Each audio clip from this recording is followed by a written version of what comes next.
Selanjutnya, saya akan membacakan peraturan webinar malam ini. Satu, teman-teman dimohon untuk mematikan mikrofon. Dua, dimohon untuk tidak mencoret-coret layar. Tiga, dimohon untuk menyalakan kamera. Karena di sini kita ingin tahu siapa aja sih teman-teman yang hadir di webinar malam ini. Dan jangan lupa juga buat teman-teman yang punya pertanyaan bisa langsung aja ditulis di kolom chat ya. Nanti akan kita bahas di sesi tanya jawab. Selanjutnya, saya akan memperkenalkan diri. Nama saya Halimatus Sadiah, perwakilan dari Learn from Turkey yang menjadi moderator malam ini. Dan di webinar kali ini, kita Learn from Turkey berkolaborasi bersama Balai Institute yang membawakan tema sangat menarik sekali, bersama pemateri kita yang hebat-hebat dan sangat luar biasa sekali dari Balai Institute. Yang pertama, ada Kak Taufik Kurniawan. Beliau merupakan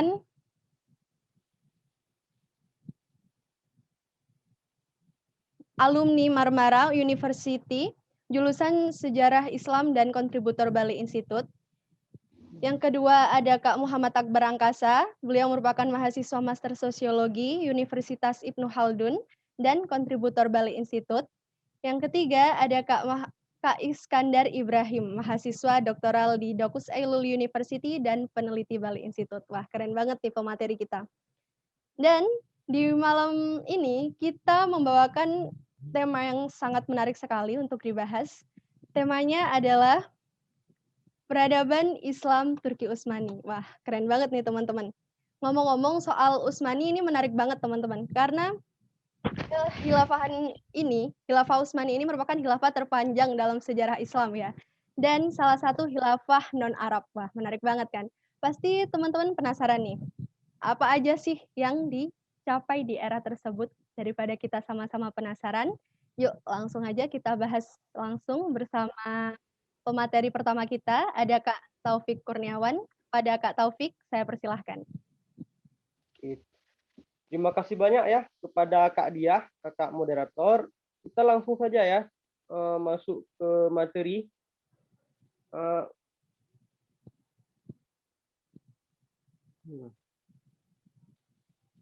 Pada kesempatan hari ini saya akan menjelaskan tentang sejarah perpolitikan Kesultanan Utsmani ya. Langsung dari awal. Kesultanan Utsmani itu kalau namanya sendiri mereka menyebutnya Daulatul Aliyah Utsmani, yaitu pemerintah Utsmani yang tinggi. Lanjut slide-nya. Jadi Kesultanan Utsmani ini terbagi akan 5 periode. Periode pendirian, kejayaan, berhenti, kemunduran, dan pembubaran.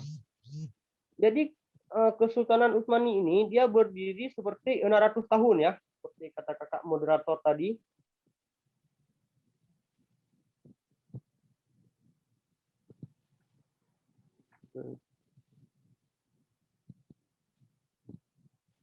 Jadi kita langsung masuk ke materi asal-usul keluarga kerajaan Turki Utsmani. Dari mana mereka Turki Utsmani itu? Apakah orang Arab? Apakah orang Suriah? Apakah orang Mesir?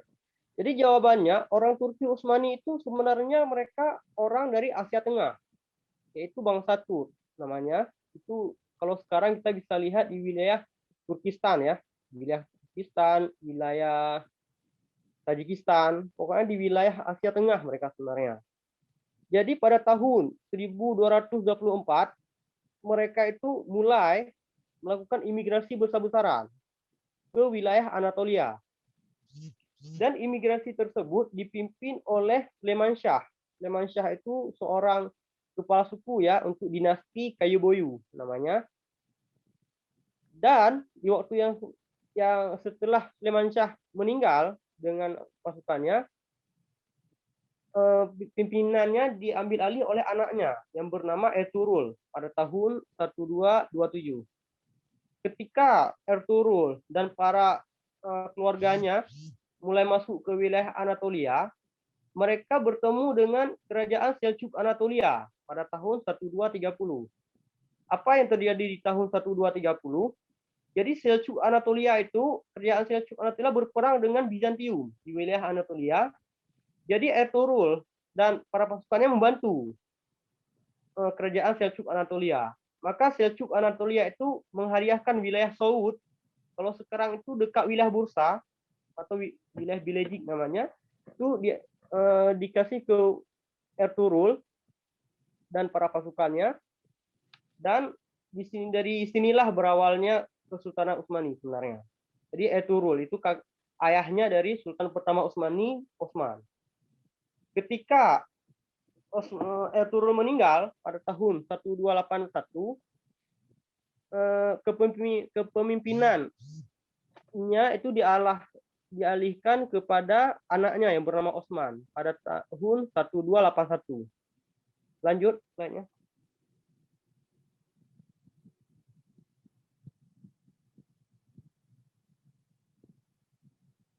Nah, kita di sini bisa lihat ya peta Turki asal-usul kerajaan Utsmani. Jadi mereka itu dari Tabriz berangkat ke Anatolia, ke Malatya, turun ke wilayah Suriah Halep, berangkat lagi ke Erzurum, ke Erzincan, Siwas, Ankara, dan Saud. Kalau ada yang bertanya kenapa mereka imigrasi ke Anatolia, pada masa itu terjadinya invasi besar oleh bangsa Mongolia, termasuk kekhalifahan Islam di Abbasiyah juga hancur kan oleh pasukan Mongolia. Jadi orang-orang Muslim itu terpaksa harus berimigrasi ke berbagai wilayah, termasuk suku Turk ya, berimigrasi ke Anatolia dari Asia Tengah. Oke, lanjut slide-nya. Osman Ghazi itu lahir di wilayah Saud ya, di wilayah Bursa tadi pada tahun 1258. Mungkin banyak yang bertanya, peristiwa apa yang terjadi di 1258? Pada tahun 1258 merupakan tahun hancurnya kota Baghdad, yaitu kekhalifahan Abbasiyah ya. Berakhirnya kekhalifahan Abbasiyah di kota Baghdad karena invasi pasukan Mongol. Dan di tahun yang sama, Sultan pertama Turki Utsmani, Osman Ghazi itu lahir di wilayah Saud. Dia mulai memimpin wilayah Saud itu dari tahun 1281 dan tepat pada tahun 1299 itu kerajaan Seljuk terjadinya kekosongan kepemimpinan. Jadi pemimpin Seljuk itu yang bernama Alauddin Keykubat III, dia meninggalkan wilayah Anatolia. Jadi wilayah Anatolia itu terjadi kekosongan pemimpin. Jadi Osman Ghazi mendirikan kerajaan kecil pada tahun 1299. Kemudian dari wilayah Saud, Osman Ghazi memulai meluaskan wilayahnya sedikit demi sedikit. Termasuk wilayah Goynuk dan Inegol dia taklukkan ya. Dan meninggal saat melakukan pengepungan kota Bursa 1326. Oke, slide-nya lanjut.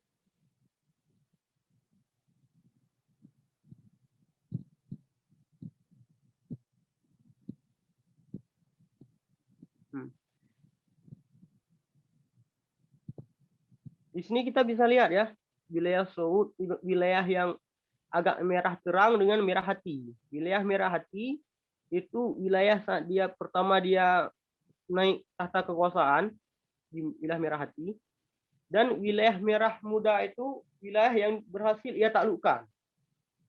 Di sini kita bisa melihat ya, ada Belik Gemirian, Belik Karesi, Belik Candar, dan di utaranya ada Konstantinopolis, wilayah Bizantium, jadi masih belum tertaklukkan. Oke, lanjut. Ada sebuah kisah menarik ya. Kisah Sultan Osman Ghazi, ia melihat sebuah mimpi. Mimpi melihat pohon maple. Mungkin ada yang tahu di sini ya, pohon maple dalam bahasa Inggrisnya. Pohon hampir seperti pohon beringin ya, besar. Jadi pada suatu malam, Osman Ghazi melihat sebuah mimpi yang memang sebuah cahaya masuk ke mulut dia. Tiba-tiba cahaya itu menumbuhkan pohon dari perut dia dan pohon itu membesar. Setiap pohon itu mengeluarkan cahaya. Kemudian ia menjelaskan mimpi ini pada gurunya ya, Syekh Adi Bali. Apa arti mimpi bahwa tubuh dari perut saya tumbuh pohon yang besar dan memiliki ranting yang banyak? Dan Syekh Adi Bali menjelaskan bahwasanya keturunan Osman itu akan memimpin seluruh hampir sebagian wilayah dunia Muslim. hampir seluruh dunia, maksudnya dia jadi khalifah, tidak dibilang khalifah oleh sang gurunya, cuma menjelaskan bahwa suatu saat turunan Utsman itu akan menguasai banyak wilayah.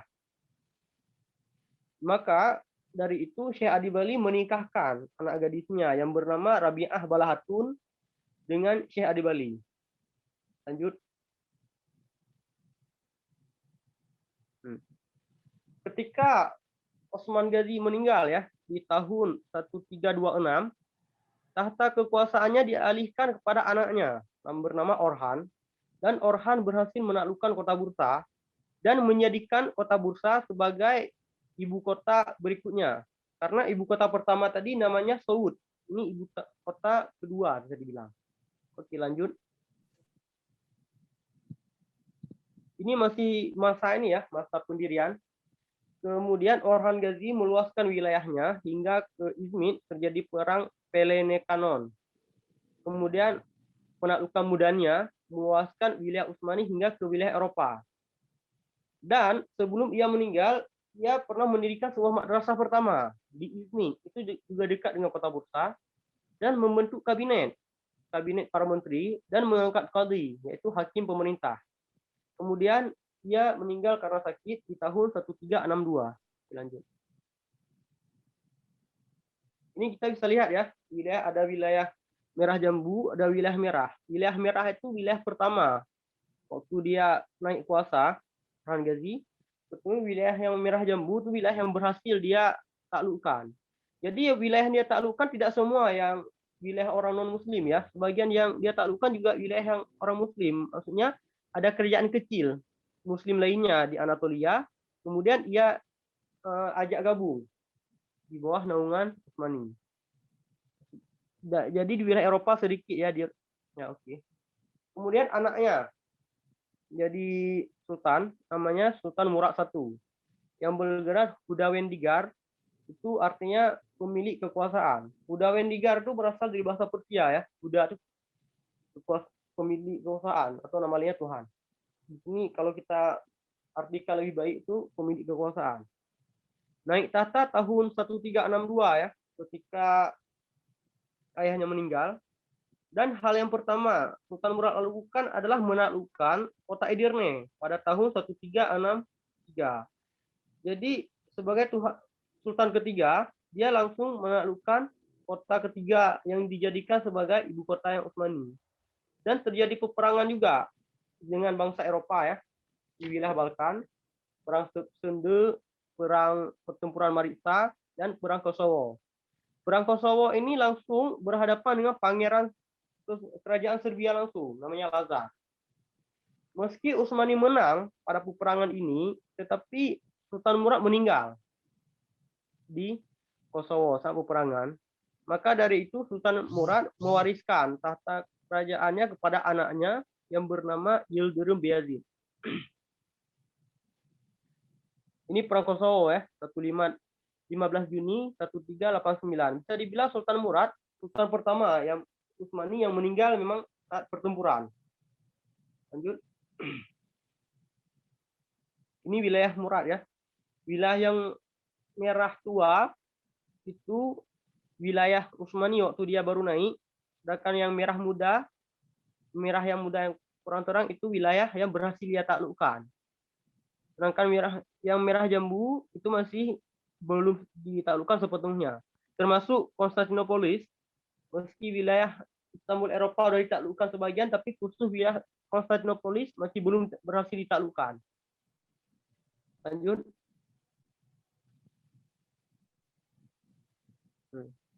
Apa yang dilakukan oleh Sultan Murad? Pertama, ia menjadikan Edirne sebagai ibu kota ketiga Utsmani ya, setelah Saud Bursa. Itu Edirne ibu kota ketiga. Dan ia membentuk Yenisheri, yaitu pasukan khusus angkatan darat untuk Utsmani, dan membentuk sistem negara bagian. Ada Rumeli, Anatolia, Edirne, Amasya, dan lain-lain. Ini yang dilakukan Sultan Murad I ya. Kemudian, setelah Sultan Murad meninggal, tahta kekuasaan dialihkan ke anaknya yang bernama Yildirim Beyazid.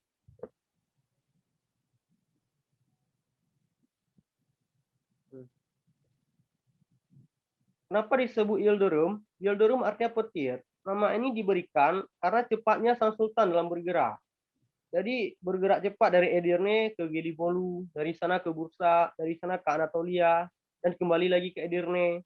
Di 1 tahun yang sama dia bisa bergerak ke berbagai wilayah gitu. Cepat dia dalam bergerak. Dan terjadinya perang Ankara 1402 ya. Ini perangnya bisa dibilang bukan melawan kerajaan non-muslim, tapi kerajaan muslim sendiri, yaitu kerajaan Timur Leng ya. Timur Leng itu dia dari Asia Tengah, dia datang ke wilayah Anatolia, tujuannya untuk menggabungkan ya seluruh wilayah muslim di satu payung. Dan peperangan antara Timur Leng dengan Yildirim Beyazid itu dimenangkan oleh Timur Leng. Sehingga Beyazid jadi tawanan. Lanjut.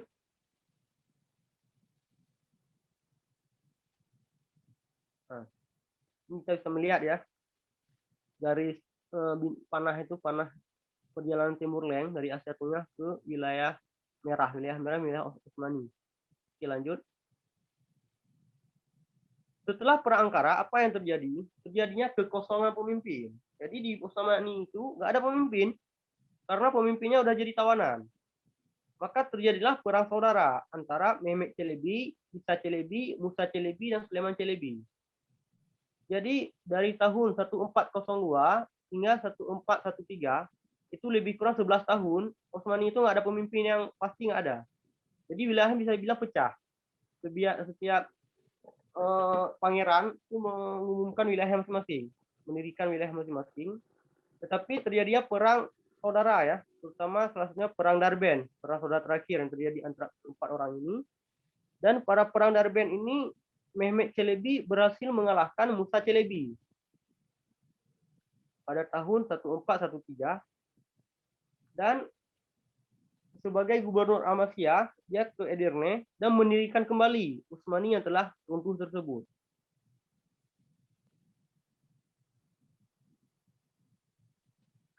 Jadi tugas Mehmet Çelebi bukan menaklukkan wilayah yang jauh, tapi mendirikan ulang ya Utsmani yang udah hancur, dia berdirikan kembali. Dan ia meninggal karena jatuh dari kuda tahun 1421, dan meninggalnya dirahasiakan selama 42 hari. Ini hal yang menarik ya di Kesultanan Utsmani. Jadi kalau ada sultan meninggal, mereka nggak akan, Perdana Menteri nggak akan mengumumkan, mengatakan bahwa sultan telah meninggal, itu tidak. Itu hal yang paling tidak boleh dilakukan, mengumumkan langsung sultan meninggal. Karena kenapa? Bisa terjadi pemberontakan, kudeta, dan sebagainya. Jadi ketika sultan meninggal, kekuasaan diambil alih sebentar oleh Perdana Menteri. Hingga datang anaknya, dipanggil ke ibu kota, dan anaknya mengambil tahta kekuasaan, baru diumumkan sultan telah meninggal.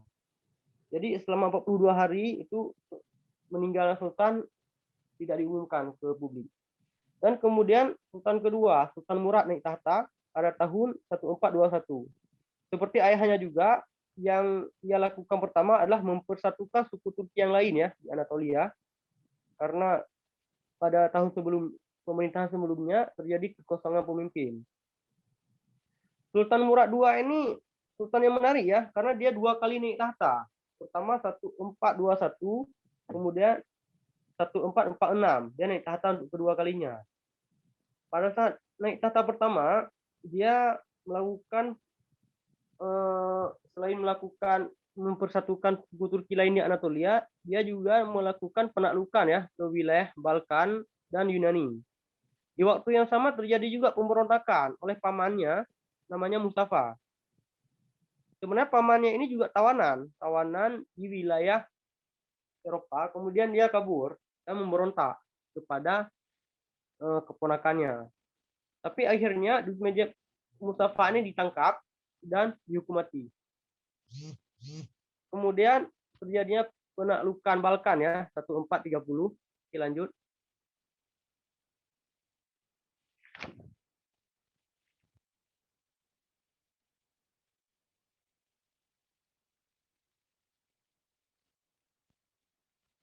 Ini slide-nya bisa dilanjutkan.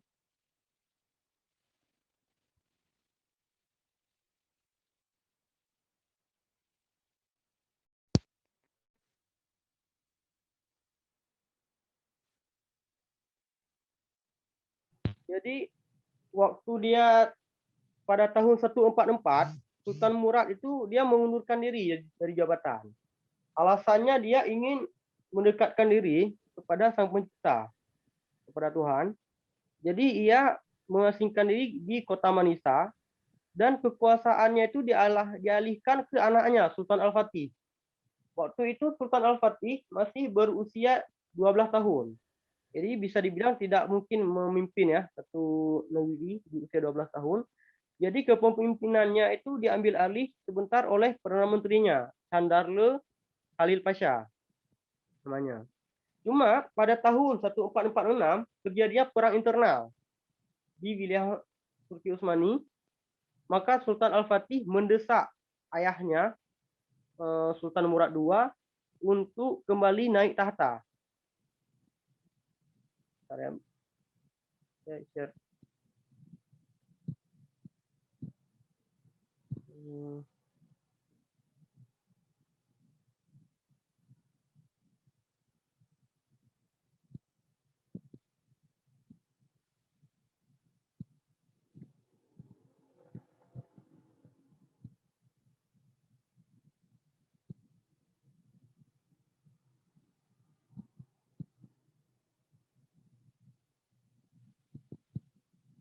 Ini wilayah yang berhasil dikuasai oleh Sultan Murad ya.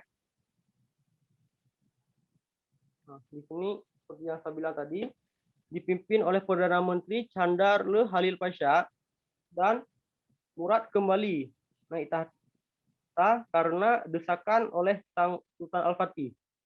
Dan Sultan Murad meninggal tahun 1451. Kemudian kekuasaannya diambil alih oleh anaknya. Dan akhirnya Sultan Al-Fatih berhasil naik tahta kembali ya di usia 19 tahun di tahun 1451.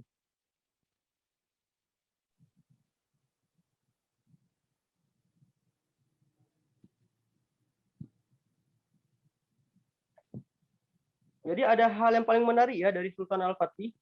Makanya gelarnya itu Sang Penakluk. Bentar ya. Lagi.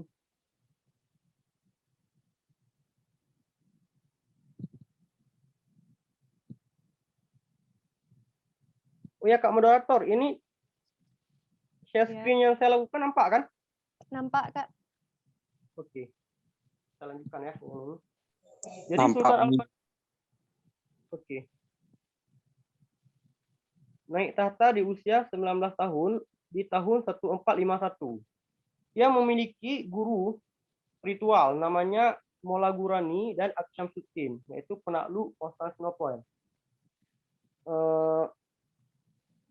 Sultan Al-Fatih bisa dibilang sultan yang paling terkenal ya di kerajaan Sultan Utsmani. Nah, sekarang kita bisa melihat kota Konstantinopolis. Ini merupakan kota yang dibangun tahun 330 Masehi oleh Konstantinus Agung. Jadi pada masa dulu ini bisa dibilang di masa itu kota yang paling susah ditaklukkan. Ini usaha penaklukan Konstantinopel ya. Usaha pertama dilakukan oleh Khalifah Muawiyah bin Abi Sufyan pada tahun 675 Masehi. Dan ada kisah yang menarik dari Abu Ayyub Al-Ansari. Mungkin ada yang bertanya, siapa itu Abu Ayyub Al-Ansari?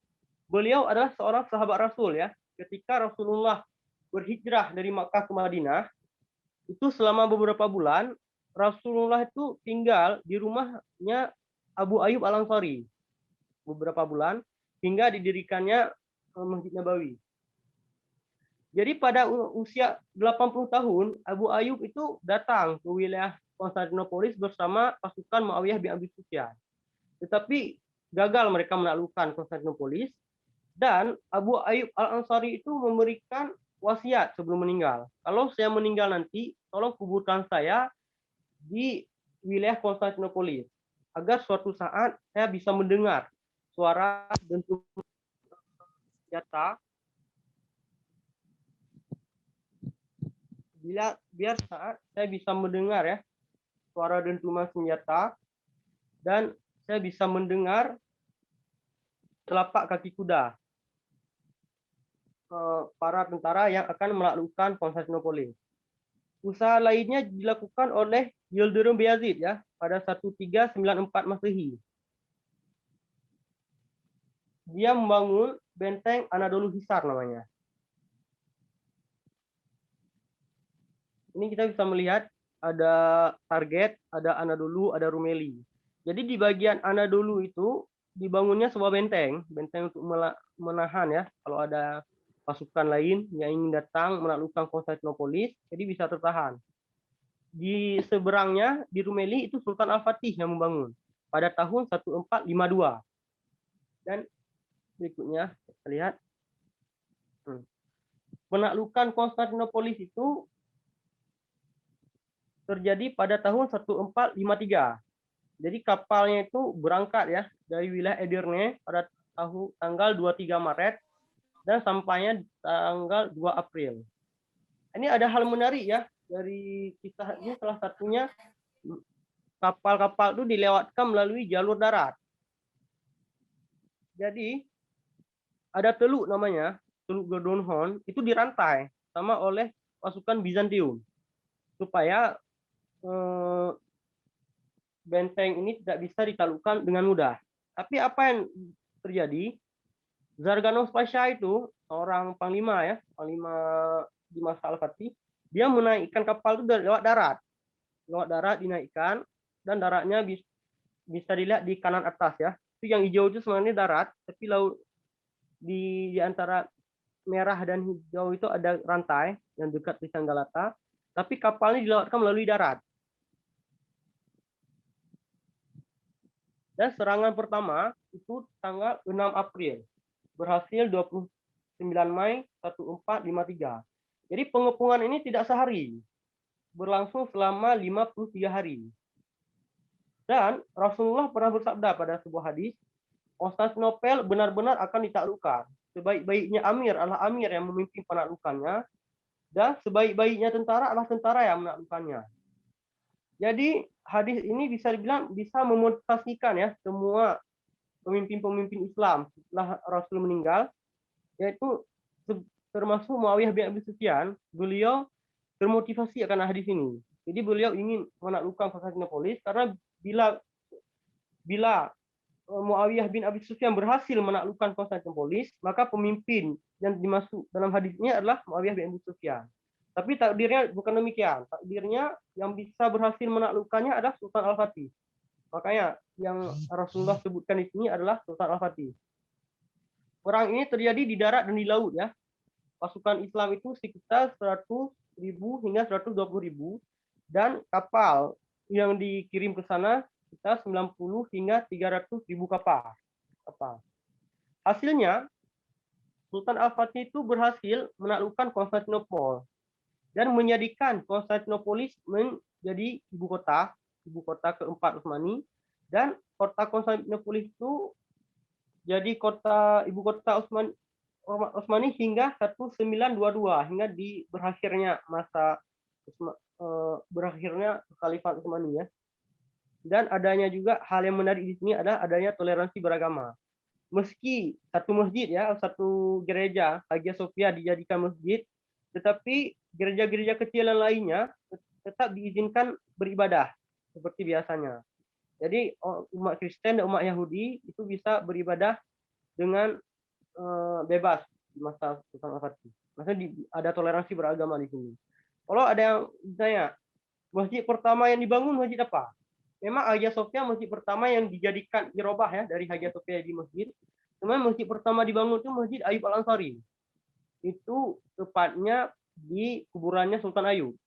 Jadi gurunya Sultan Al-Fatih itu Al-Syamsuddin itu menemukan kuburan Sultan Ayub, dan di sanalah masjid pertama dibangun. Hingga hari ini ya Sultan Masjid Ayub itu masih banyak dikunjungi. Maka dengan hingga pada penaklukan ini, maka periode pembangunannya berakhir dimulainya periode kejayaan. Mungkin saya nggak akan menjelaskan periode kejayaan ya, karena waktunya yang singkat. Saya hanya menunjukkan slide saja.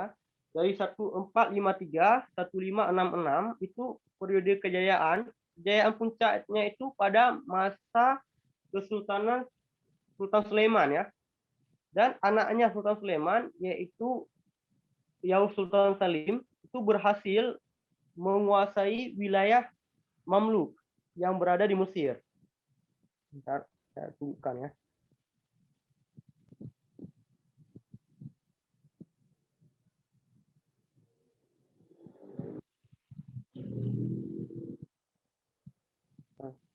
Ini waktu Yaus Salim pertama naik tahta ya. Yang hijau itu wilayah Utsmani, yang kanan Safawi, yang bawahnya kerajaan Mamluk. Dan pada akhirnya pada tahun 1520 Sultan Yaus Salim berhasil meluaskan wilayahnya hingga ke wilayah Mesir, wilayah Utsmani. Dan di wilayah Mamluk itu sebenarnya ada meski pada tahun 1258 itu kekhalifahan umat Islam yang di Baghdad sudah hancur, tetapi simbol kekhalifahannya itu telah dikirimkan ke wilayah Mamluk. Jadi hingga 1520 itu simbol kekuasaan masih di Mamluk, dan setelah Utsmani menaklukkan wilayah Mamluk dan menjadikan wilayah Mesir menjadi wilayah Utsmani, maka pada tahun 1520 inilah Utsmani betul-betul secara resmi ya menjadi sebuah kekhalifahan. Nah, jadi demikian ya penjelasan saya pada hari ini. Mungkin karena waktu juga yang agak singkat, jadi saya hanya pada kesempatan hari ini saya hanya menjelaskan tentang pendiriannya saja. Tidak sempat menjelaskan tentang kejayaan, berhenti, kemunduran, dan pembubaran. Karena kalau kita udah tahu pada periode pendiriannya, kalau masalah kejayaan, mungkin orang-orang insya Allah dengan mudah bisa kita tahu informasi di tempat lain. Tapi informasi pendirian ini penting. Dari 1 tahun 1299 hingga 1453 ya, pada penaklukan Konstantinopel. Oke, saya berikan kembali ke moderator ya. Terima kasih banyak Ibu Moderator. Baik, terima kasih kepada Kak Taufik Kurniawan sudah menyampaikan materinya. Dan keren banget ya tadi yang disampaikan Kak Taufik Kurniawan. Menarik sekali. Dan sebelum kita lanjut nih ke pemateri selanjutnya, saya mau ingatkan lagi buat teman-teman yang punya pertanyaan, langsung aja ditulis di kolom chat ya. Nanti akan dibahas di sesi tanya jawab. Selanjutnya, materi selanjutnya akan disampaikan oleh Kak Muhammad Akbar Angkasa. Kepada Kak Akbar, saya persilahkan.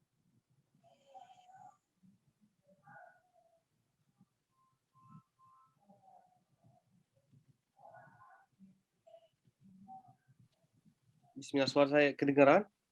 Kedengaran, Kak. Oke, siap. Bismillah, Assalamualaikum warahmatullahi wabarakatuh. Waalaikumsalam warahmatullahi wabarakatuh. Ya, nama saya Muhammad Akbar, seperti yang sudah dikenalkan oleh moderator. Insya Allah pada kali ini saya akan share sedikit tentang sejarah intelektual zaman Utsmani ya. Tadi saudara rekan Bang Taufik udah ngejelasin sedikit tentang sejarah politik. Tapi sekarang insya Allah saya akan fokus bagian intelektualnya. Nggak akan terlalu rinci pembahasan kita. Sorry. Oke, pembahasan kita kali ini insya Allah nggak terlalu rinci. Tapi setidaknya saya usaha untuk memberikan general overview ya ke teman-teman semuanya terkait apa yang kita bahas kali ini. Ya, sebelum mulai saya mau menjelaskan sedikit. Itu kita awalnya saya akan menjelaskan sedikit tentang struktur sosial dalam pemikiran Utsmani yang terdiri dari Külliyeh, ada yang namanya Tekke, Medrese, dan Rasathane. Terus yang kedua, saya akan menjelaskan sedikit tentang pemikiran yang dikembangkan yang meliputi bagian filsafat, sastra, ilmu agama, dan sains. Kemudian saya juga akan insya Allah memperkenalkan sedikit para intelektual Utsmani yang berada pada periode klasik, pertengahan, modern, dan terakhir, insya Allah saya akan menyampaikan kesimpulan apa yang sudah kita bahas. Oke, ini sorry saya minta maaf, komputer saya tiba-tiba lambat nih. Nah, sekarang bicara tentang struktur sosial dan juga bentuk-bentuk ya, atau struktur yang ada pada masyarakat Utsmani. Sebenarnya kalau misalkan kita teliti lebih dalam, setiap periode itu memiliki struktur intelektual yang berbeda. Jadi ada shift gitu. Tapi karena kita bicara secara general, saya usahakan untuk generalisasi semua periode semua dalam Kesultanan Utsmani, yang mana ya tidak terlalu tepat ya generalisasi tersebut, tapi ya karena keterpaksaan gitu. Yang pertama, kita memiliki satu konsep yang dinamakan kuliah. Jadi kata kuliah ini berasal dari bahasa Arab kuliah. Kalau misalkan kita di Indonesia ada ini ya, ada konsep yang namanya kuliah, atau kita sering menggunakan ini untuk universitas doang. Tapi kalau misalkan zaman Utsmani itu kuliah berarti kompleks, meliputi banyak situs. Yang pertama masjid, itu biasanya paling besar dalam satu kuliah tersebut. Terus di sampingnya ada pasar, terus ada hamam. Hamam itu tempat pemandian umum ya, yang biasanya tersedia di dalamnya itu air panas, karena air panas kan susah pada zaman dulu ya, zaman pertengahan, abad 16-17 kan susah. Jadi itu cuma di beberapa tempat, dan itu disebut sebagai hamam. Yang ketiga medrese atau disebut sebagai madrasah dan lain-lain. Jadi banyak pusat, itu banyak situs dalam kuliah. Terus yang kedua, kita punya konsep yang dinamakan tekke. Jadi tekke ini kalau dalam bahasa Arabnya ada yang zawiyah ya. Jadi setiap zawiyahnya tarikat sufiyah. Jadi setiap para tarikat itu memiliki zawiyahnya masing-masing atau yang disebut tekke. Biasanya tekke ini dia tempat edukasi atau tempat pembelajaran akhlak, tempat pembelajaran aktivitas sosial. Jadi nilai-nilai Islam, nilai-nilai keislaman itu biasanya ditampilkan di TK. Nah, mereka tidak terlalu berasaskan kepada akademik gitu. Jadi nilai-nilai yang diajarkan itu seperti ketekunan, jujur, ketakwaan, dan semua nilai-nilai tersebut itu diajari dengan aktivitas sosial, seperti misalkan ada perkumpulan keagamaan, atau misalkan ada yang zikir dan lain-lain. Jadi TK ini penting, dapat disebut sebagai pusat edukasi, tapi edukasi yang tidak berbau kepada keilmuan atau akademik, lebih kepada aksiologi, lebih kepada etika. Itu TK. Yang ketiga, kita punya konsep medrese. Kalau kita di dalam bahasa Arab kan disebut sebagai madrasah ya. Jadi medrese ini merupakan suatu situs pendidikan yang memiliki asas wakaf sebenarnya. Jadi bukan pemerintah, walaupun ada beberapa madrasah itu dibangun oleh pemerintah, tapi pada umumnya setiap madrasah itu dibangun atas bantuan sosial dari masyarakat atau bantuan sosial dari para birokrat, orang-orang kaya. Jadi dia itu nggak seperti sekolah atau misalkan universitas pada zaman modern sekarang, yang sangat terikat dengan kurikulum pemerintah dan sangat terikat dengan ini ya, perintah-perintah dari pemerintah langsung.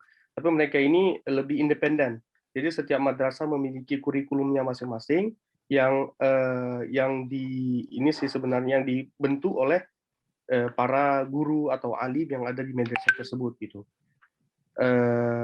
Itu madrasah. Tujuan utama dibentuknya madrasah adalah atau madrasah itu membentuk para alim. Para alim pada zaman Utsmani tidak seperti yang sekarang ya. Dalam artian alim kalau zaman sekarang kan kayak nggak ada fungsinya, nggak ada fungsi di ini ya, di masyarakat atau pemerintahan, di struktur pemerintahan kurang. Mungkin sekarang di Indonesia alhamdulillah kita ada MUI dan lain-lain ya. Jadi mereka punya karir ke depannya. Kan sempat kalau ketika dibentuknya nation state sempat ambigu ya. Jadi para ulama hal-hal yang berbau dengan keagamaan itu dihilangkan, khususnya di Turki ya. Setelah Republik Turki itu terbentuk, para orang-orang agamawan itu tidak memiliki porsi apapun, sedikit pun di dalam negara. Tapi pada zaman Utsmani itu berbeda. Justru para agamawan atau orang ahli agama, para alim, itu memiliki jenjang karir setelah lulus dari madrasah. Mereka biasanya menjadi para hakim di mahkamah atau disebut sebagai qadi, dan yang kedua menjadi birokrat. Jadi di dalam struktur pemerintahan Turki Osmani itu ada beberapa posisi yang sangat berkaitan dengan keagamaan. Misalkan ada yang dinamakan sebagai institusi Syekhul Islam.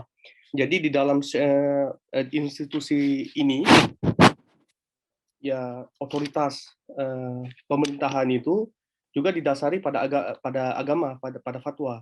Jadi misalkan Kanuni Sultan Sulaiman mau pergi ke satu tempat dan ingin menaklukkan kota tersebut, itu harus ada fatwanya dulu, harus ada fatwa dari Syekhul Islam. Jadi otoritas keagamaan itu betul-betul terasa. Memang sepanjang sejarah terkadang ada nggak selalu institusi Syekhul Islam atau institusinya keagamaan ini nggak selalu kuat gitu.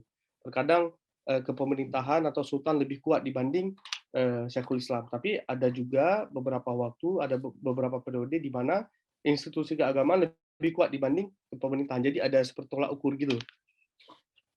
Ini untuk madrasah. Terus yang keempat, kita memiliki konsep Rasadhane.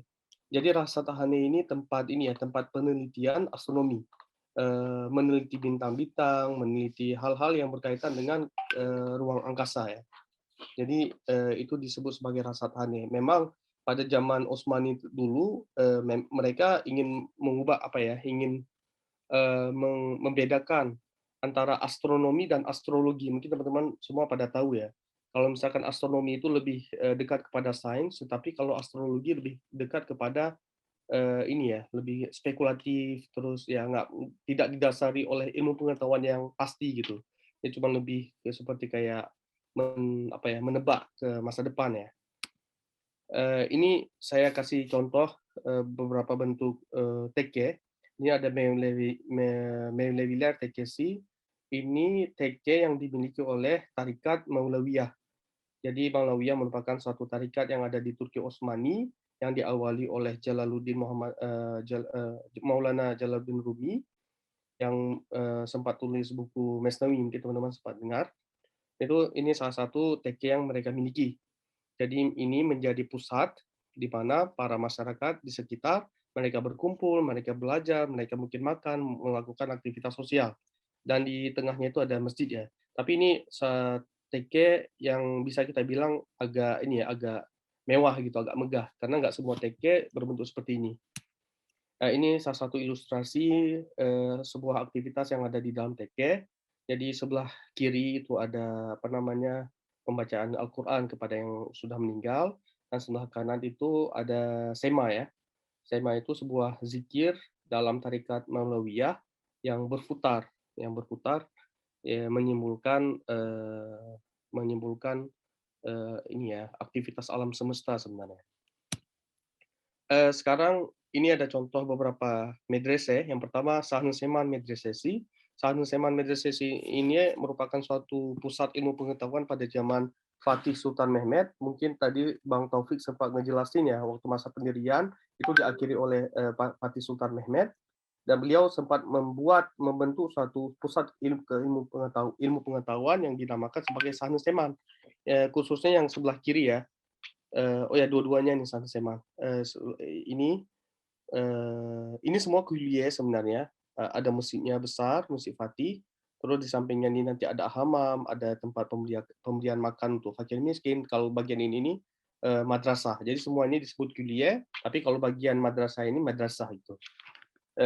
Ini salah satu contoh pusat pendidikan pada zaman Fatih Sultan Mehmed. Yang kedua, nah ini salah satu ilustratornya ya, bentuk madrasah. Kalau ini Sulaimaniyah Medresesi. Jadi setelah Fatih Sultan Mehmed, beberapa generasi ya. Pertama Fatih Sultan Mehmed, kemudian Bayazid ya, yang ketiga Yavuz Sultan Selim, kemudian Sulaiman. Nah, jadi pada zaman Kanuni Sultan Sulaiman itu beliau membentuk suatu madrasah yang lebih besar daripada madrasah yang sudah dibangun oleh Fatih sebelumnya. Jadi karena pada masa Sultan Sulaiman juga kondisi ekonomi sudah sangat membaik, dan juga dia sendiri ingin membentuk yang lebih besar daripada Sahnu Seman ya, daripada kuliahnya Fatih. Dan Madrasah Sulaimania ini atau Sulaimania Madrasah menjadi pusat pendidikan umat Islam pada waktu tersebut. Jadi para ulama yang berada di berbagai daerah, misalkan dari Samarkand atau dari Mesir atau dari Suriah, itu mereka diundang oleh oleh khalifah atau sultan untuk memberikan pelajarannya atau melakukan penelitiannya itu di sini. Nah, jadi gaya arsitekturnya ini khas ya, gaya arsitektur Mimar Sinan kalau misalkan dibilang. Kalau dalam sejarah arsitektur itu dinamakan sebagai klasik gitu, arsitektur klasik gaya Mimar Sinan. Dan ini salah satu ya, kalau dari dalamnya itu bentuknya seperti ini ya. Ini sudah direnovasi madrasah. Nah, kalau ini ilustrasi, karena nggak ada lagi yang dinamakan Rasathane itu yang tinggal sampai hari ini, tapi kita mempunyai ilustrasi bagaimana bentuk Rasathane. Jadi Rasathane itu tempat pusat studi ini ya, astronomi dan astrologi sebenarnya. Kurang lebih bentuknya itu seperti ini. Dan kita nggak memiliki bangunan yang tinggal sampai hari ini, kecuali ada beberapa sih mungkin di Asia Tengah, di daerah Uzbekistan, daerah Samarkand ya. Tapi kalau misalkan di Istanbul sendiri sempat dibangun dan kemudian dihancurkan oleh masyarakat karena ada polemik sebenarnya, ada polemik yang mungkin berhubungan juga dengan politik pada waktu tersebut. Jadi masyarakat melihat kalau Rasathane yang ada di Istanbul ya, dulu sebelum Taqiyuddin Rasathane sini ada di Istanbul, katanya membawa kemalangan. Nah, jadi masyarakat menghancurkannya gitu. Ini riwayat yang sering kita dengar, yang mungkin kita nggak tahu keabsahannya itu seperti apa. Intinya di Istanbul sempat ada Rasathane dan itu menjadi pusat bagi peneliti ahli astronomi, dan kemudian ini dihancurkan dan sekarang kita nggak memiliki ininya. Ya, sekarang kita masuk ke bagian pemikiran ya. Pemikiran yang dikembangkan pada zaman Utsmani yang meliputi bagian filsafat, sastra, ilmu agama, dan sains. Sebenarnya kalau karakteristik utama yang dikembangkan pada zaman Utsmani adalah budaya tahqiq. Ya. Jadi dalam budaya tahqiq ini mereka tidak membentuk suatu teori baru atau misalkan argumen-argumen baru gitu ya. Kalau misalkan argumen baru sebelumnya kan lebih kalau misalkan di tradisi pemikiran Islam itu pada zaman Abbasiyah lebih terkenal ya. Jadi banyak mazhab-mazhab, banyak pemikiran-pemikiran yang bercorak berbeda-beda gitu. Kalau misalkan di dalam ilmu kalam ada yang namanya Mu'tazilah, ada yang dinamakan Qadariyah, macam-macam. Tapi pada zaman Utsmani mereka meresapi gaya keilmuan yang diawali oleh Fakhruddin Ar-Razi sebenarnya. Fakhruddin Ar-Razi memulai tradisi tahqiq, dan Utsmani, Fakhruddin Ar-Razi kurang lebih meninggal pada abad 13 ya. Dan Utsmani sendiri kan juga terbentuk pada akhir 13 dan mulainya awal abad 14 ya, 1299. Jadi Utsmani mewarisi gaya atau tradisi pemikiran yang sudah dibentuk oleh Fakhruddin Ar-Razi, yaitu tahqiq. Jadi tahqiq ini lebih seperti melihat semua hasil pemikiran yang udah dibentuk atau udah diproduksi oleh para pemikir sebelumnya, melihat dan meneliti kembali. Jadi meneliti lebih dalam sebenarnya periode tahqiq tersebut. Misalkan saya kasih contoh, jadi pada masa sebelumnya itu ada sebagian kelompok yang mengagungkan kalau sumber epistemologi ilmu pengetahuan itu adalah ilmu batin. Terus ada kelompok lain yang menekankan bahwasanya sumber ilmu pengetahuan adalah hanya nas atau Quran dan hadis. Terus ada kelompok lain mengagungkan akal, misalnya para Mu'tazilah atau para ahli filsuf seperti Ibnu Sina dan lain-lain. Jadi pada zaman Utsmani itu mereka berusaha untuk menggabungkan atau mensintesiskan hasil pemikiran yang udah dibentuk oleh kelompok sebelumnya. Kelompok sebelumnya itu lebih seperti ini ya, per kelompok memiliki gaya sendiri gitu, kayak gaya pendekatan sendiri. Tapi di Osmani mereka berusaha untuk menggabungkan. Jadi di waktu yang sama untuk beberapa topik itu mungkin sumber dari ilham atau sumber yang berbau kebatinan itu diterima. Tapi untuk beberapa topik sumber yang berbau kebatinan tidak diterima, tapi justru akal yang diterima. Jadi kurang lebih yang dibahas pada zaman Osmani itu seperti itu.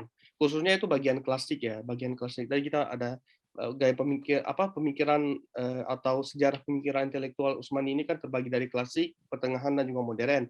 Khususnya di bagian klasik dan pertengahan itu budaya tahqiq sangat dikembangkan, sangat dilakukan dengan luar biasa pada zaman Utsmani.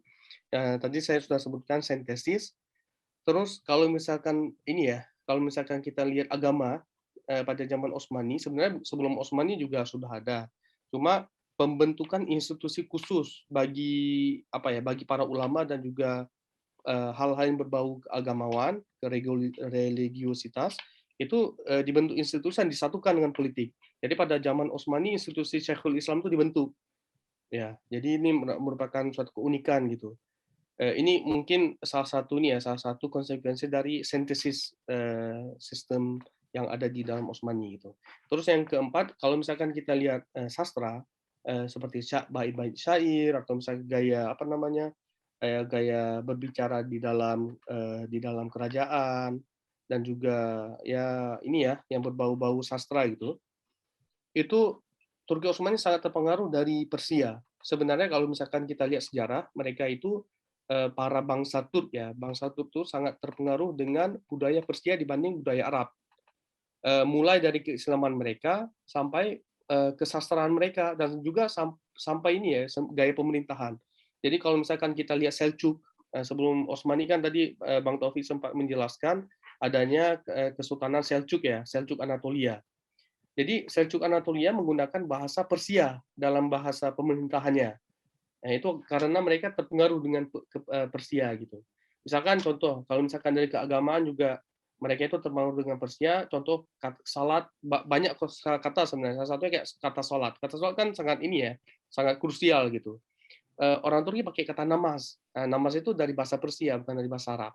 Mereka nggak menggunakan konsep salat, tapi menggunakan konsep namaz yang notabene datangnya dari Persia gitu. Jadi orang Turki sangat terpengaruh dari Persia gitu. Keislaman yang mereka ambil itu dari orang Persia. Jadi orang Arab menaklukkan Persia dan Persia mengadopsi Islam dan hasil dari Islam yang diadopsi oleh Persia itu disebarkan oleh ke orang Turki gitu. Kurang lebih seperti itu. Terus kalau misalkan di filsafat dan ilmu agama ada Kalau misalkan kita lihat tradisi Islam itu ada golongan-golongan pemikiran baru sebenarnya dalam Turki Utsmani pada periode Turki Utsmani khususnya itu pemikiran wahdatul wujud. Jadi kalau masa sebelumnya kan wahdatul wujud ada, cuman tidak tersistematisasi gitu. Tapi pada zaman Utsmani itu justru banyak para alim dan juga Syekhul Islam yang menganut paham wahdatul wujud. Saya terlepas dari perdebatan boleh atau tidak bolehnya, haram atau halalnya, terlepas dari perdebatan tersebut, tapi ketika kita lihat hasil sejarah dalam Turki Utsmani itu banyak para ulama yang menganut wahdatul wujud. Hasil yang dari Ibnu Arabi ya. Terus filsafat ilmu agama yang kedua nih poinnya penyatuan ilmu zahir dan batin seperti yang saya bilang tadi ini ya poin sintesis kurang lebih seperti itu. Nah, jadi melihat sejarah itu ada periode klasik, pertengahan dan modern. Sebelum periode klasik Utsmani dimulai itu ada beberapa pemikir yang sangat mempengaruhi gaya berpikirnya intelektual Turki Utsmani. Yang pertama Imam Ghazali, ini abad 12. Terus Fakhruddin Razi sempat kita sebutkan, Ibnu Arabi, itu Wahdatul Wujud, Sadruddin Qanawi, itu merupakan penafsirnya Ibnu Arabi yang menjelaskan konsep Wahdatul Wujud yang diadopsi oleh Ibnu Arabi. Terus Maulana Jalaluddin Rumi, yang penulis Masnawi, beliau juga menganut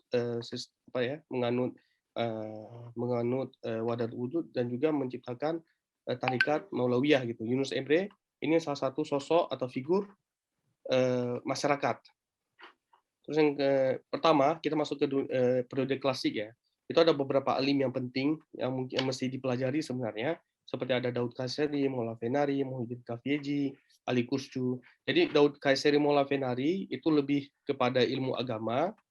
Beliau pada waktu yang sama juga menjadi Syekhul Islam ya, alim dan sufi, penganut wahdatul wujud. Kalau Kafieji itu ahli sejarah, jadi beliau salah satu orang yang pertama kali dikenal sebagai orang yang membentuk sejarah sebagai ilmu gitu.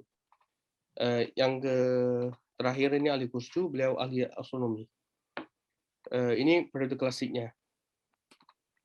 Periode pertengahan itu 1500 sampai 1700. Pada 1500-1700 ini lebih apa ya? Keilmuan Utsmani itu lebih menjadi original gitu. Lebih menjadi original. Mereka lebih mendalam hasil apa ya perdebatan yang mereka lakukan. Jadi ada Kemal Pasazadeh, Tashkir Filuzadeh, Ebu Suud Effendi, Taqiyuddin, ahli astronomi ini, Kochibey, beliau birokrat dan juga ahli politik, Khatib Chelebi merupakan penulis, beliau sempat membentuk sebuah ini ya, apa ya kalau misalkan klasifikasi ilmu pengetahuan yang sangat terkenal. Terus ada Elia Çelebi, itu beliau Ibnu Batutahnya Turki lah, sempat keliling dunia, dan Mustafa Naima ini ahli sejarah. Kalau dalam periode modern dari 1700 sampai 1900 kita melihat ada Gelen Bewi, Ahmed Jawdet Pasha, Said Alim Pasha, Mehmet Akif Ersoy, Zia Gökalp, Said Nursi, Prince Sabatin, Abdullah Jawdet.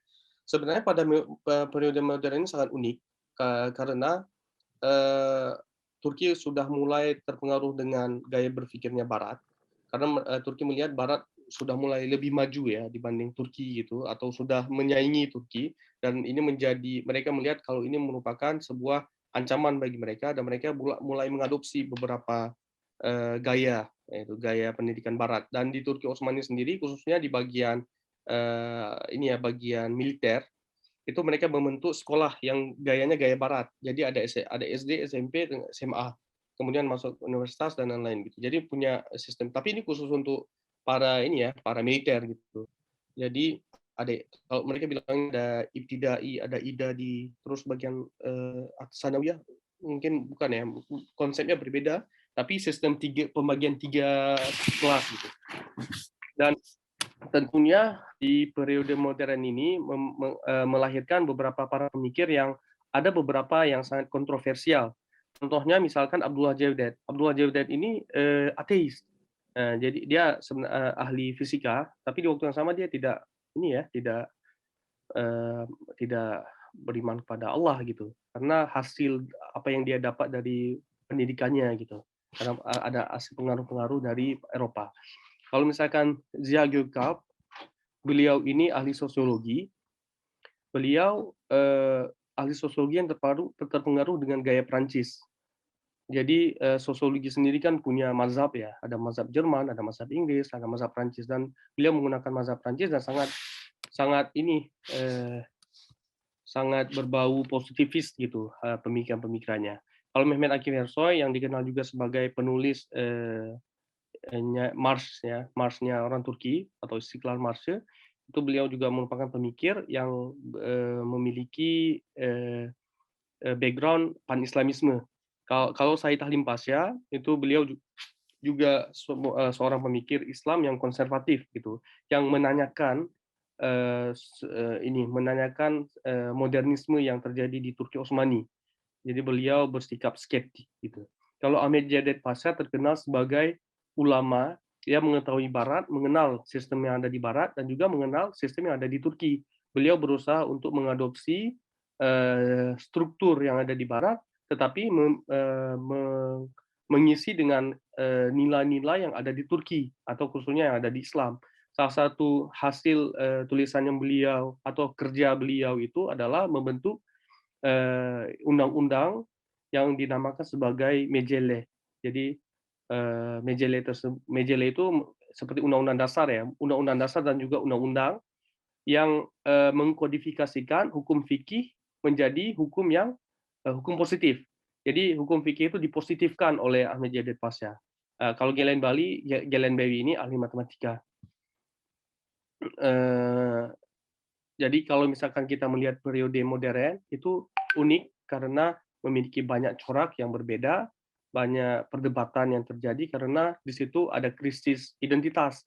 Jadi orang Turki Osmani sendiri melihat bagaimana mereka pada waktu tersebut ingin membentuk suatu identitas yang dapat menegakkan mereka kembali gitu. Jadi makanya terbentuknya kembali beberapa golongan pemikiran yang berbeda.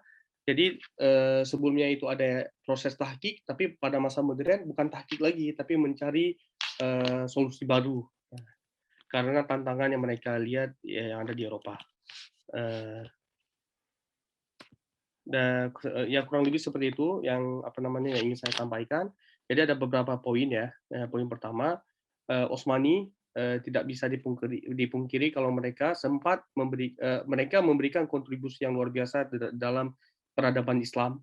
Karena kita sering mendengar bahwasanya sebab kemunduran Islam itu karena Osmani, karena Osmani tidak mampu menyaingi Barat dan dia tidak mampu mengembangkan hasil-hasil inventasi atau hasil-hasil apa yang sudah pada masa Abbasiyah itu dilakukan tidak mampu dikembangkan oleh Osmani. Banyak tesis seperti itu, banyak orang yang beranggapan Osmani itu lemah gitu. Tapi sebaliknya kita melihat bahwasanya banyak kontribusi yang dilakukan Osmani. Tapi ya mungkin karena pengaruh politik dan ekonomi sehingga memberikan dampak yang Turki Osmani kalah gitu dibanding dengan kekuatan Barat. Terus kalau misalnya kita lihat sejarah intelektualnya itu terbagi pada 3. Ini klasifikasi yang saya buat sendiri sebenarnya. Periode klasik, pertengahan dan modern.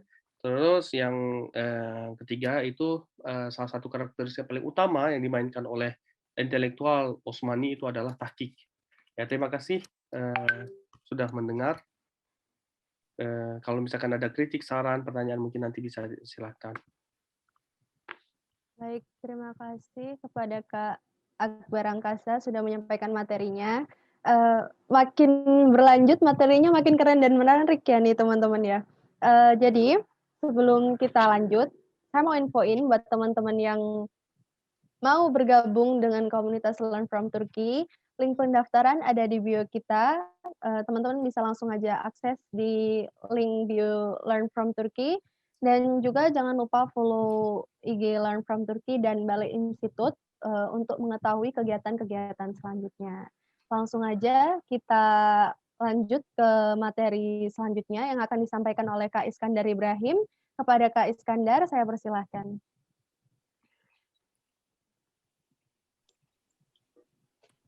Baik, terima kasih dia. Assalamualaikum warahmatullahi wabarakatuh. Waalaikumsalam. Sebelumnya suara saya terdengar ya? Terdengar, Kak. Oke. Bismillahirrahmanirrahim. Hamdan syukranillah, salatan wassalaman ala rasulillah wa ala alihi wasahbihi wa mawalah.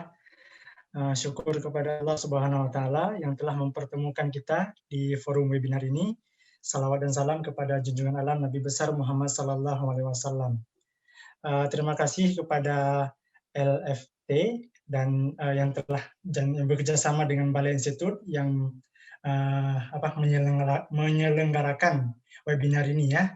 Insya Allah tadi dari materi yang sudah disampaikan oleh pemateri pertama dan kedua sangat banyak ya. Untuk saya sendiri juga saya mendapatkan info dan informasi yang belum saya dapatkan sebelumnya.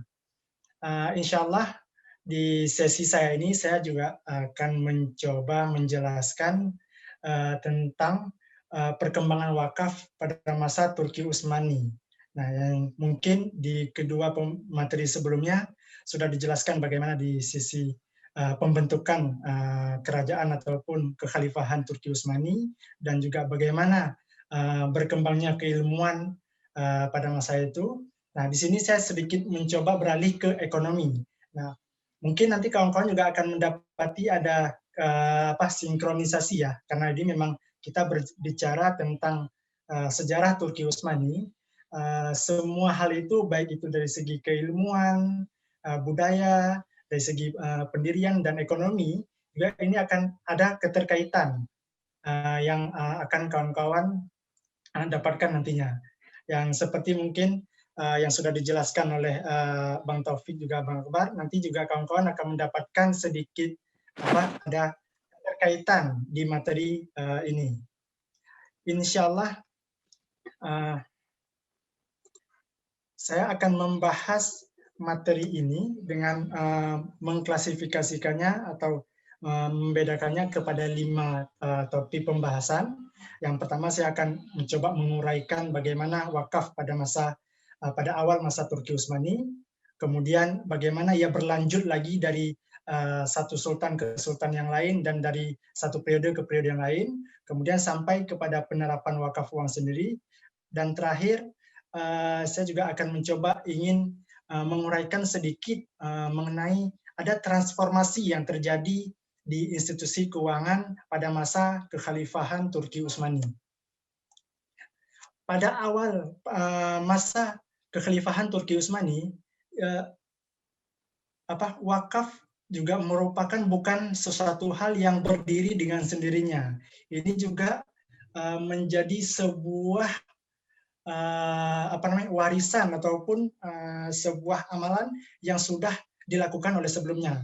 Tentunya kita tahu bahwa wakaf adalah bukan hal yang baru di masa Turki Utsmani, akan tetapi sudah diimplementasikan, sudah diterapkan semenjak pada masa Rasulullah SAW, pada masa sahabat, pada masa dinasti Umayyah dan Abbasiyah, dan juga berlanjut di kekhalifahan Utsmani. Nah, mungkin kawan-kawan yang mempelajari ataupun mengetahui sedikit mengenai yang membahas tentang wakaf, pasti banyak ketika kita membahas tentang wakaf, ada satu pemerintahan, ada suatu periode yang banyak dibahas, yaitu bagaimana penerapan wakaf di masa kekhalifahan Turki Utsmani. Nah, di sini tadi mungkin juga sudah disampaikan oleh Bang Taufik bahwa pada masa mula pendirian Turki Utsmani ini, yaitu didirikan oleh Osman Gazi ya. Nah, dan ini ini juga menjadi sebuah tolak ukur bahwa anaknya dari Osman Gazi itu beliau yang melakukan wakaf pertama. Nah, jadi wakaf pertama di Turki Utsmani itu dilakukan oleh Orhan Gazi yang dengan cara mendirikan sebuah madrasah yang kemudian dijadikan sebagai tempat untuk menuntut ilmu. Nah, di sini kemudian wakaf terus berlanjut sampai kepada masa-masa selanjutnya. Nah, bagaimana wakaf dilakukan ataupun diterapkan pada masa tersebut? Nah, pada masa tersebut wakaf hanya berbentuk sebagai sebuah donasi ataupun sebuah amalan seperti yang ada seperti yang dibolehkan dalam Islam, seperti mendonasikan harta dalam bentuk tanah, bangunan, dan lain sebagainya. Nah, di sini masih dalam bentuk bisa kita bilang seperti bentuk tradisional ya, bentuk yang asal mulanya bagaimana hukum wakaf itu sendiri. Nah, belum terjadi perkembangan yang seperti yang terjadi pada saat sekarang ini. Seperti mungkin sekarang ini kawan-kawan sudah mendengar adanya wakaf uang, adanya wakaf saham, dan lain sebagainya. Nah, dan di sini kemudian juga wakaf pada awal masa Turki Utsmani ini tidak hanya berkembang di satu pemerintahan saja.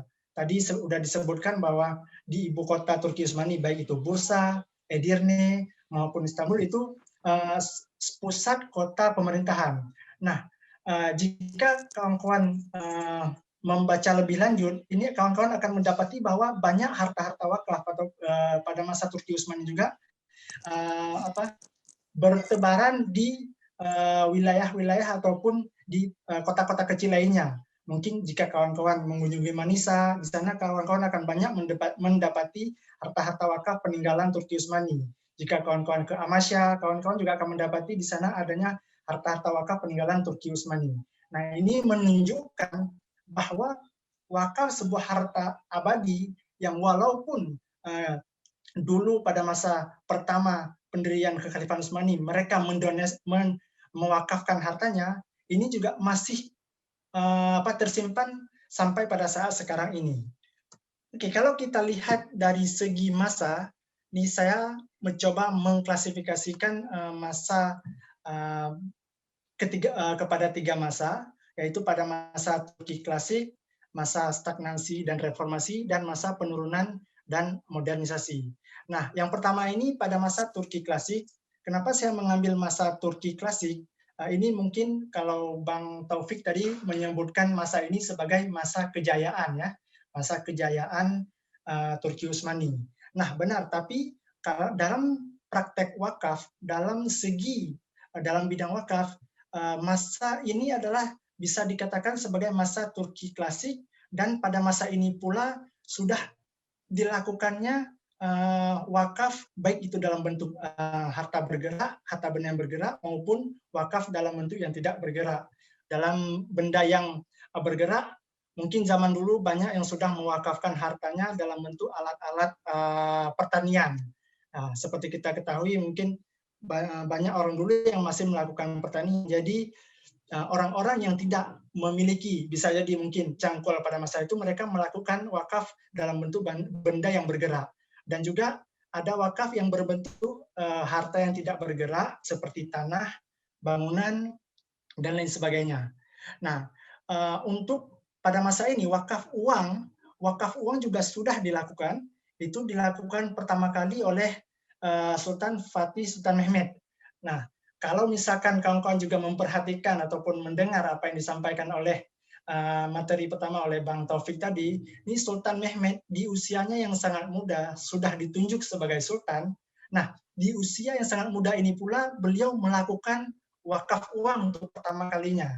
Beliau melakukan wakaf uang dengan di dalam wakfi. Wakfi itu ada pada masa dulu, setiap harta wakaf yang diwakafkan ada dicatat. Nama pencatatan harta wakaf disebut dengan wakfi. Nah, dalam wakfi itu disebutkan bahwa Sultan Fatih mewakafkan 24.000 emas yang digunakan untuk pembelian daging untuk makanan para tentara untuk saat itu. Nah, kemudian kami juga mendapati juga dari tahun 1456 sampai 51 ini sudah banyak lagi harta wakaf uang yang berkembang. Jadi semakin berkembang masa, dari masa ke masa, itu wakaf uang semakin berkembang, lebih banyak lagi yang ingin melakukan wakaf uang. Mungkin sedikit juga ingin saya sampaikan bahwa pada zaman dulu itu, pada masa zaman Turki Utsmani, banyak yang melakukan wakaf itu di kalangan orang sultan dan di kalangan para raja-raja dan usahawan. Itu orang-orang yang mempunyai banyak harta.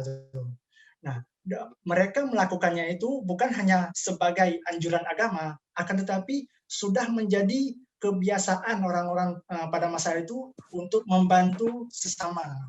Jadi untuk wakaf yang dilakukan oleh para raja untuk membantu masyarakat pada masa itu, dan juga wakaf yang dilakukan oleh orang-orang yang dermawan, orang-orang kaya pada saat itu, yang dilakukan juga untuk membantu orang-orang yang membutuhkan. Dan pada saat itu wakaf masih dilakukan ataupun masih diurus oleh orang ataupun kelompok. Jadi setiap kelompok ataupun satu orang yang ingin mewakafkan hartanya, jadi diberikan kepada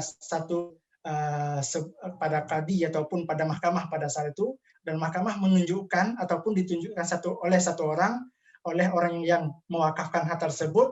Jadi dia yang akan mengelola harta wakaf tersebut.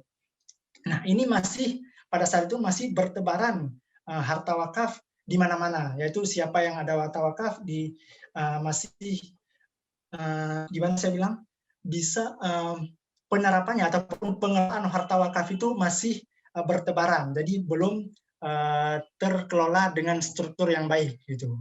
Kemudian pada masa kedua itu masa stagnansi dan masa reformasi.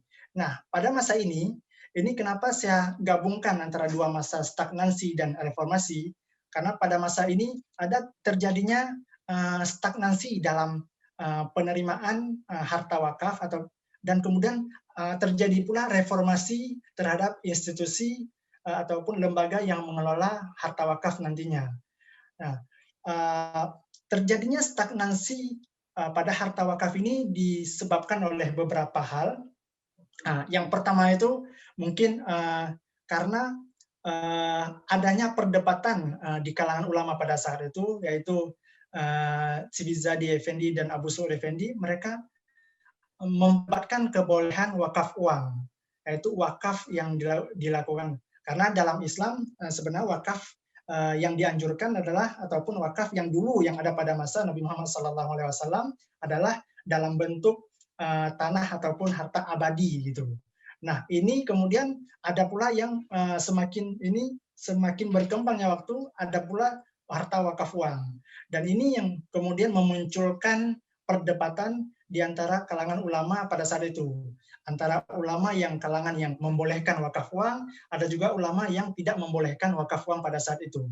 Dan pada saat itu sebenarnya stagnansi yang terjadi bukan hanya stagnansi jangka pendek, akan tapi sebelumnya sudah terjadi banyak pengumpulan harta wakaf uang sampai terjadinya pada titik yang pada puncak yang tertinggi ya, sehingga tidak adanya lagi wakaf ataupun tidak ada lagi pengembangan terhadap wakaf uang itu sendiri. Nah, dari sini pula kemudian muncul inisiasi dari pengelola wakaf sendiri, yaitu pada saat itu wakaf yang dikelola oleh Hamidi dan Mahmudiyeh, itu kemudian mereka menginisiasikan dan berbicara kepada Sultan pada saat itu untuk melakukan reformasi terhadap lembaga pengelola wakaf. Nah, pada saat ini pula kemudian pada tahun 1826, nah, dilakukannya sebuah reformasi terhadap institusi pengelola wakaf. Jadi didirikannya sebuah institusi yang diberi nama dengan Auqaf Humayun Nezareti. Nah, Auqaf Humayun Nezareti ini sebuah lembaga tunggal, yaitu satu-satunya lembaga yang mengelola wakaf di seluruh wilayah kekuasaan Turki Utsmani pada saat itu. Nah, jadi semua harta wakaf yang dulunya dikelola oleh lembaga-lembaga pendidikan ataupun individu, nah kemudian diambil oleh pemerintah pada saat itu dan dikelola di bawah satu lembaga. Nah, lembaga ini bukan hanya mengelola wakaf dan memberikan wakaf kepada masyarakat, akan tetapi juga menjadi sebagai lembaga investasi pada saat itu. Jadi untuk siapa saja yang memerlukan dana untuk bagi mereka yang melakukan perniagaan dan mereka kekurangan dana, mereka bisa meminta dana dari wakaf ini untuk mereka jadikan modal juga. Dan pada masa ketiga ini terjadi penurunan dalam hal wakaf uang dan juga ada modernisasi. Nah, ini terjadi pada tahun 1828 sampai dengan 1908. Nah, kenapa terjadinya masa penurunan dan masa modernisasi ini? Mungkin masa ini juga sebagian orang mengasosiasikan dengan masa hampir reruntuhannya masa Turki Utsmani. Jadi hampir masa-masa penurunannya lah, masa-masa hampir runtuh Kekhilafahan Utsmani ini dimulai dari masa ini. Nah, tapi ada baiknya dalam pengelolaan wakaf itu karena sebelumnya sudah dilakukan reformasi. Mungkin pemerintah pada masa itu sudah melihat adanya penurunan ataupun adanya sebuah kondisi di mana diperlukan sebuah reformasi terhadap lembaga keuangan pada saat itu, sehingga didirikanlah sebuah Auqaf Humayun Nezareti. Nah, akan tapi di sini pada tahun 1838 sampai 39, 1 tahun, wakaf ini terjadi, lembaga ini sempat tersendat. Jadi sempat terjadinya pembekuan, yaitu wakaf kembali kepada masa sebelumnya, yaitu dikelola secara independen oleh lembaga masing-masing. Nah, ini disebabkan oleh terjadinya ada gejolak politik pada saat itu. Jadi pada saat itu pemerintah karena sudah membuka hubungan dengan luar negeri, jadi hubungan perdagangan dan diplomasi dengan Eropa, Inggris, Jerman pada saat itu, jadi semua peniaga ataupun pengusaha dari luar masuk ke wilayah Turki Utsmani, dan mereka pada saat itu melakukan perdagangan, dan pada saat itu pula terjadinya adanya pendirian bank-bank atau perbankan yang ada di Eropa didirikan di Kekhalifahan Turki Utsmani. Nah, pada saat itu juga terjadi pergolakan sehingga pengelola wakaf pada saat itu mereka tidak ingin harta wakaf mereka dikelola secara satu lembaga oleh pemerintah, dan mereka mengelolanya secara individu kembali. Kan tapi ini hanya berlangsung hanya selama 1 tahun, dan kemudian diambil lagi alih oleh satu lembaga yang tadi, yaitu Awqaf Humayun Nazareti. Nah, pada tahun ini pula, pada masa ini pula, ini terjadinya pembentukan konstitusi Ottoman pertama, yaitu Kekhalifahan Utsmani membentuk konstitusi yang sebelumnya kerajaan penuh. Di sini mereka membentuk sebuah konstitusi. Untuk kenapa dibentuknya suatu konstitusi ini karena ada terjadinya pergolakan di wilayah kekuasaan di Balkan. Jadi di Balkan, di daerah Serbia itu, di daerah Balkan, mereka orang-orang itu kerajaan di pemerintahan negara-negara di Eropa, mereka ingin mengambil wilayah Balkan. Nah, di sini pemerintah ini dengan mengambil sebuah langkah dan membentuk konstitusi pertama. Dan konstitusi 1908. Nah, sebelum terjadinya keruntuhan. Nah, saya ingin sedikit membahas tentang sejarah wakaf uang, karena saya kira ini sangat menarik ya, dengan apalagi kita kaitkan dengan masa sekarang ini di Indonesia, juga bahkan di beberapa negara lain, yang wakaf uang yang sudah sangat populer dan bahkan sedang dipopulerkan oleh pemerintah kita sendiri. Ini dengan mempelajari sejarah yang terjadi di pemerintahan Kesultanan Turki Utsmani bisa menambah wawasan kita. Nah, bagaimana wakaf uang pada masa Turki Utsmani dulu? Nah, kalau kita lihat dari segi pencatatan yang dilakukan, kalau kita lihat dari segi pengelolaan yang sudah dilakukan pada zaman dulu, saya dapat menyimpulkan bahwa pengelolaan yang pada masa Turki Utsmani ini sudah sangat baik, dan bahkan mereka sudah memperluas ruang lingkupnya. Nah, kalau misalkan nanti ruang lingkup wakaf yang terjadi bukan hanya sekedar untuk membangun masjid, bukan hanya sekedar membangun madrasah, bukan sekedar hanya membangun jalan, rumah sakit, perpustakaan, dan tempat kebudayaan lainnya, akan tapi lebih luas lagi ruang lingkupnya.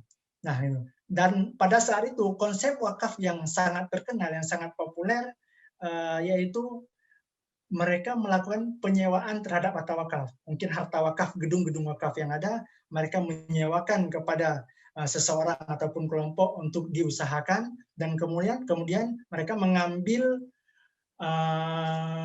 hasil dari hasil sewaan harta wakaf tersebut. Nah, dari sinilah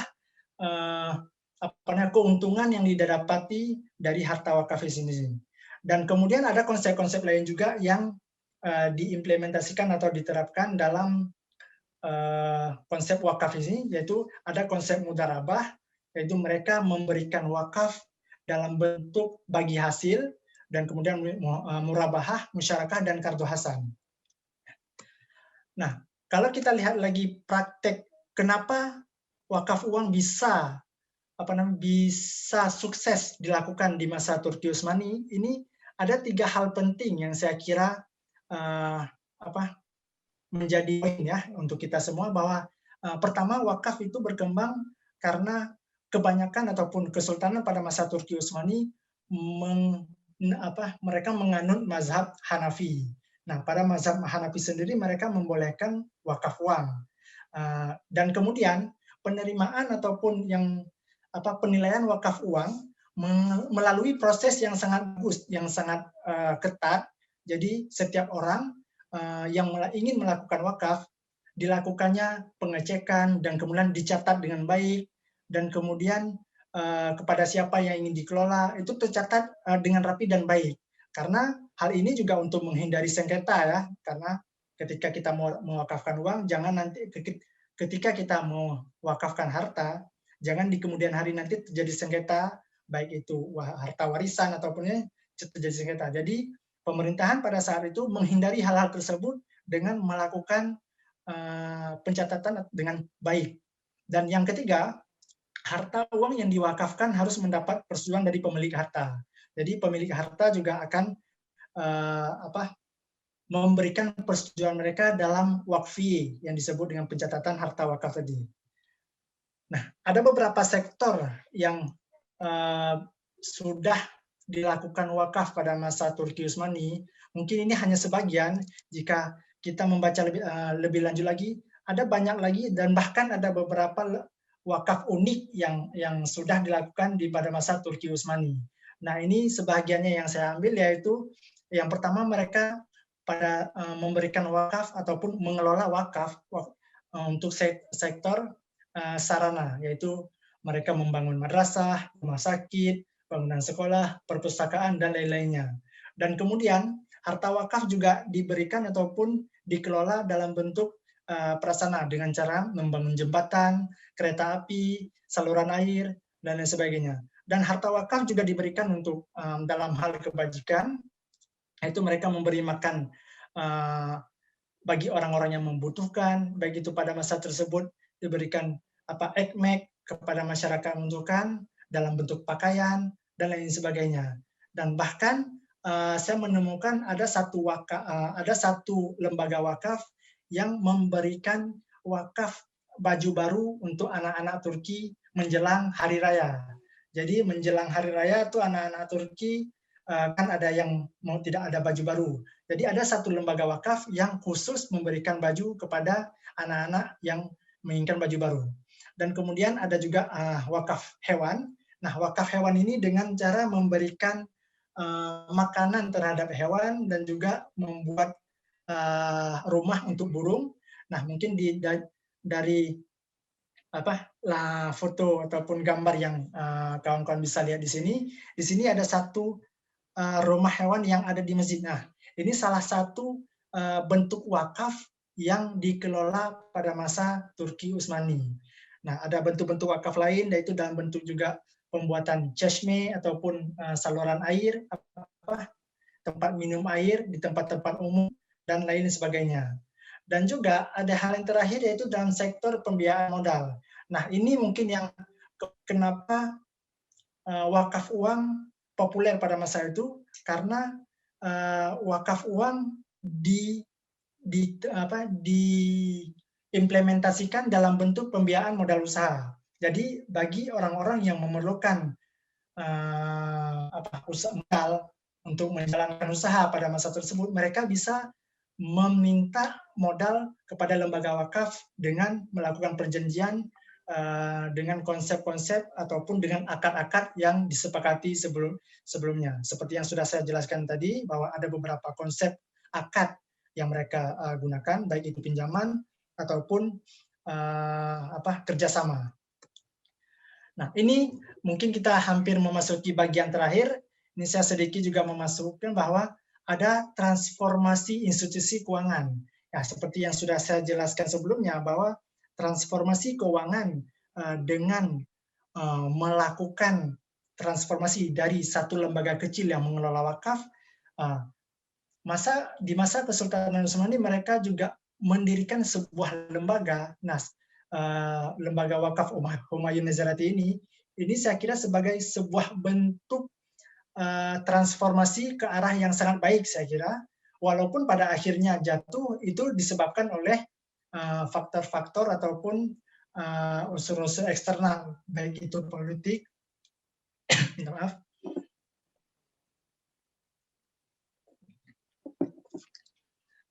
ada faktor-faktor yaitu pada masa tersebut mungkin karena sering juga terjadi perang dan masuknya juga perang dengan Eropa dan negara-negara lain.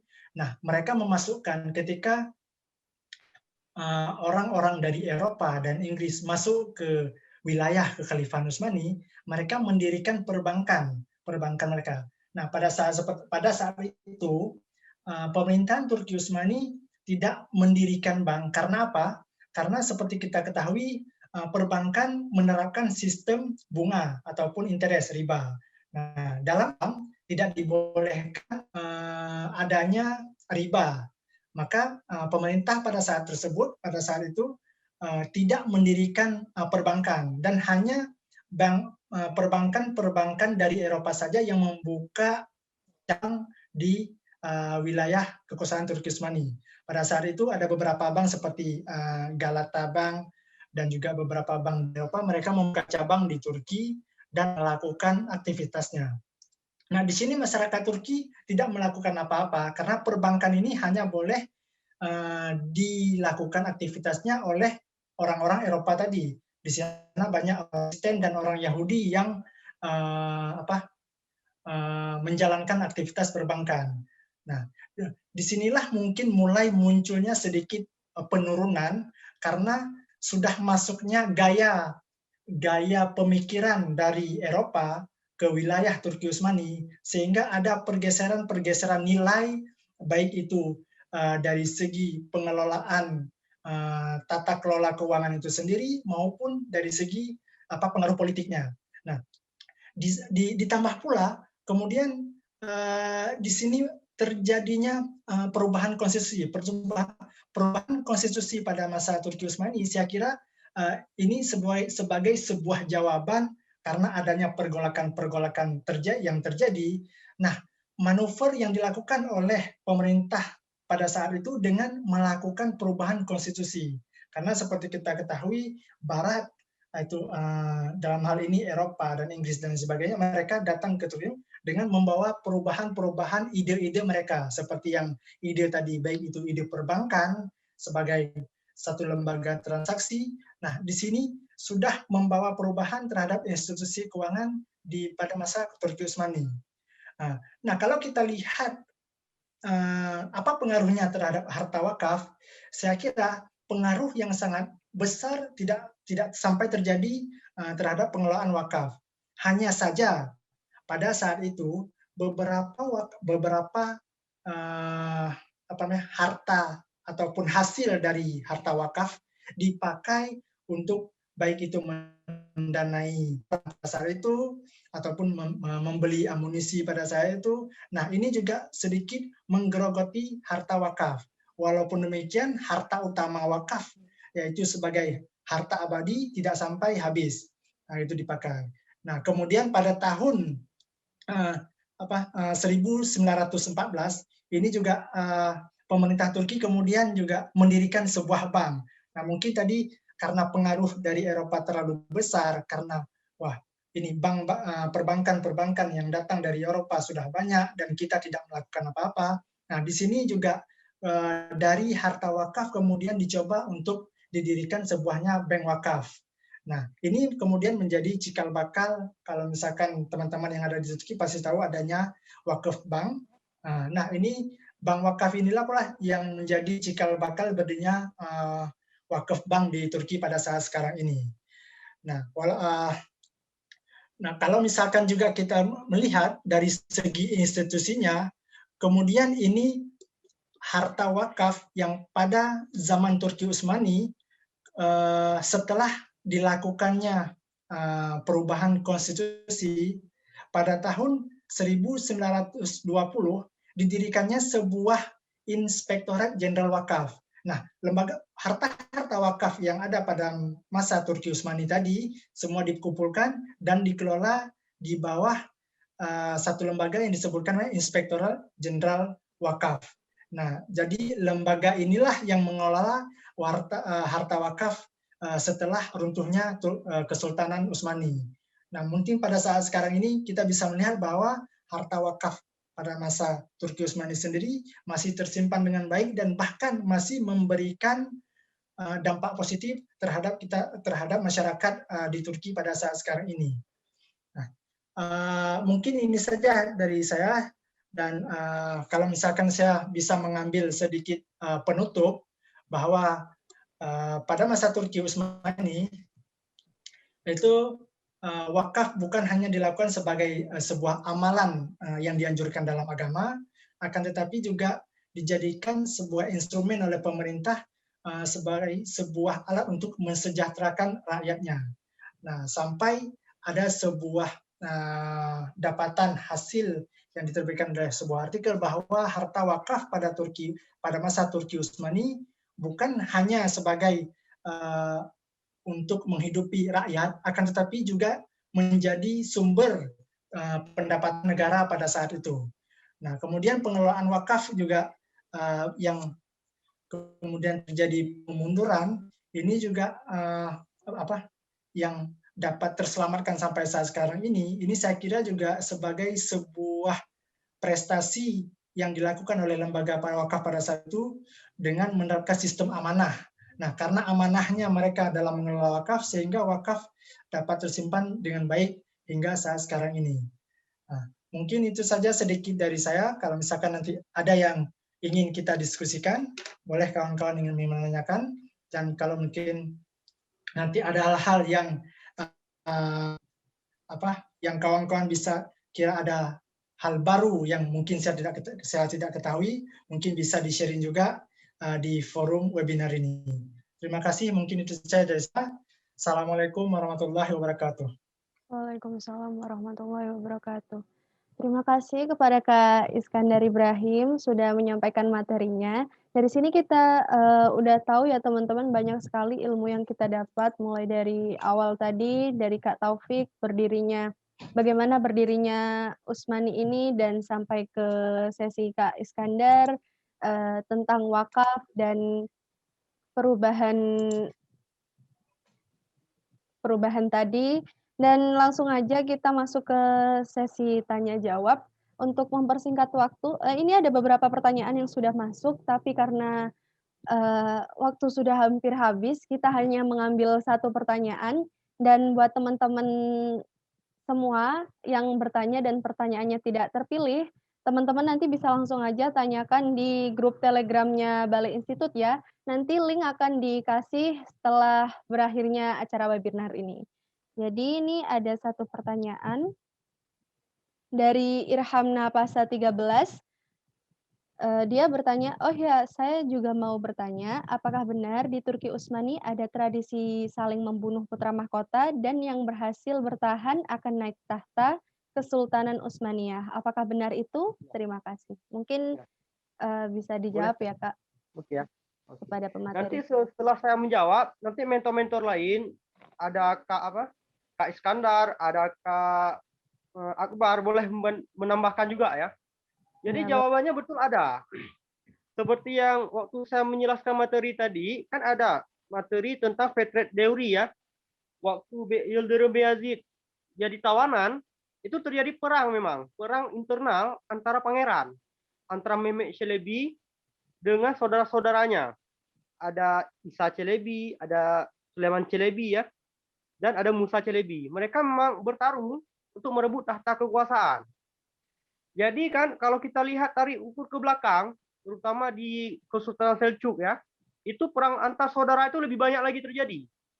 Cuma tepat pada masa Fatih Sultan Mehmet, Sultan Al-Fatih membentuk satu undang-undang, namanya Fatih Kanun-Namesi namanya, Undang-Undang Al-Fatih. Jadi di dalam undang-undang di situ ditentukan bahwa setiap istilah dalam bahasa Turkinya devletin bekası için Şehzadeleri öldürmek jaizdir. Jadi bahasa Indonesianya, demi keutuhan suatu negara, maka diperbolehkan untuk membunuh para pangeran. Jadi di undang-undang tersebut Sultan Al-Fatih membolehkan ya membunuh para pangeran. Jadi istilahnya lebih baik mati satu orang daripada meninggal 1000 orang. Karena kalau terjadinya perang internal dalam satu negara, misal orang abang menjadi sultan, adiknya ingin jadi sultan juga. Otomatis nanti di militer itu sebagian pasukan ikut dengan abang, sebagian pasukan ikut dengan adiknya. Maka akan terjadi peperangan internal, selain merusak tatanan negara, juga memberikan kematian yang sangat banyak. Jadi lebih baik mati satu orang dengan cara dibunuhnya pangeran. Jadi di kanun itu juga ditentukan bahwa untuk membunuh pangeran nggak mesti pangeran udah besar. Pas pangeran baru lahir, itu bisa langsung dibunuh. Caranya gimana? Diambil pangeran yang baru lahir itu, ditenggelamkan ke dalam air. Ya begitu. Memang itu hal yang sangat menyedihkan. Tetapi memang fakta sejarah harus kita akui. Hal itu memang betul-betul terjadi dan ditentukan dalam undang-undang. Tujuannya kenapa? Untuk keutuhan tata negara. Malah pada saat Mehmet IV meninggal kalau nggak salah, ada, lupa saya nama sultannya. Waktu ayahnya meninggal, si sultan itu membunuh 17 saudara laki-lakinya. Dia tahu kalau ayahnya baru meninggal dan anak paling tua itu dia akan naik tahta dan dia membunuh 17 saudara laki-lakinya, dibunuh semua sama dia. Kemudian beberapa tahun kemudian undang-undang itu dipermudahkan. Bagaimana caranya? Jadi sultan itu nggak jadi, para pangeran nggak dibunuh, tapi para pangeran yang tidak naik tahta itu cuma dikurung di istana ataupun dikirim ke kerajaan lain untuk diasingkan. Ada juga sistem demikian. Tapi pada faktanya beberapa tahun waktu diberlakukan hal demikian, malah kerajaan Utsmani bukan lebih baik, malah jadi banyak perang internal gitu. Mungkin mentor lain yang ingin menambahkan boleh ya, menambahkan, silakan. Ya mungkin saya nggak menambah banyak ya. Secara general, alhamdulillah Bang Taufik sudah menjelaskan semua. Tapi mesti ditekankan juga yang terjadi kalau misalnya budaya perpolitikan yang ada di Turki itu, setiap prince atau setiap pangeran merasa berhak untuk menjadi raja. Jadi ini merupakan tradisi dan merupakan sifat yang ada di orang Turki.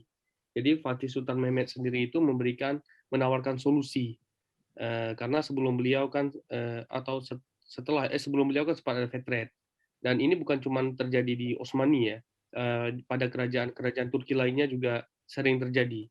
Jadi alasan yang Bang Taufik sebelumnya sampaikan, daripada meninggal 1.000 orang lebih baik meninggal 1 orang atau 2 orang, itu berbasis kepada data sejarah. Tapi tidak dapat dipungkiri ya, fatwa atau misalkan tadi Fatih Kanun Namisi itu menjadi sebuah perdebatan di kalangan para ulama juga. Jadi ada pro kontra. Ada ulama yang setuju dan membolehkan fatwa tersebut atau memberikan fatwa atas jaiznya atau bolehnya membunuh Kardes Katli atau para pangeran.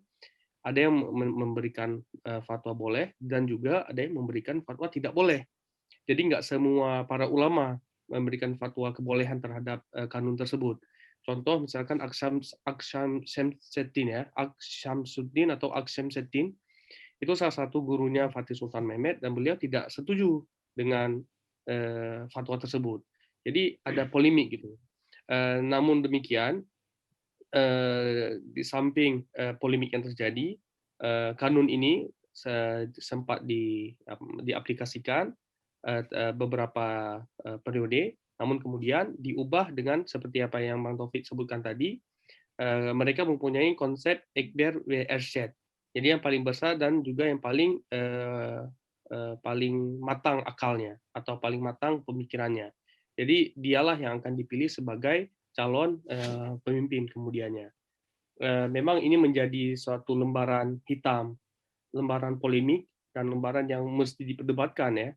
Dan banyak tesis, banyak artikel atau makalah yang menjelaskan tentang perdebatan atau isu ini, dan saya rasa ini merupakan suatu kenyataan fakta yang ada di dalam sejarah Turki Osmani.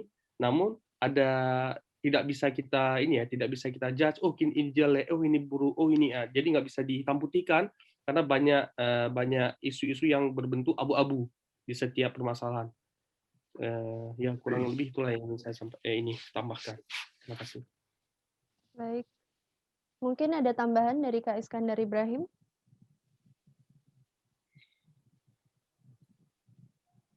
Dari saya ya, karena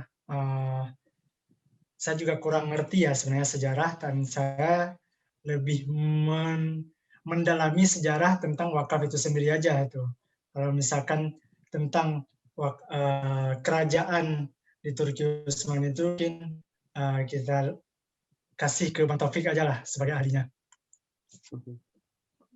Baik, terima kasih buat Kak Taufik dan Kak Akbar tadi sudah menjawab pertanyaan dari Irhamna Abla ya tadi ya.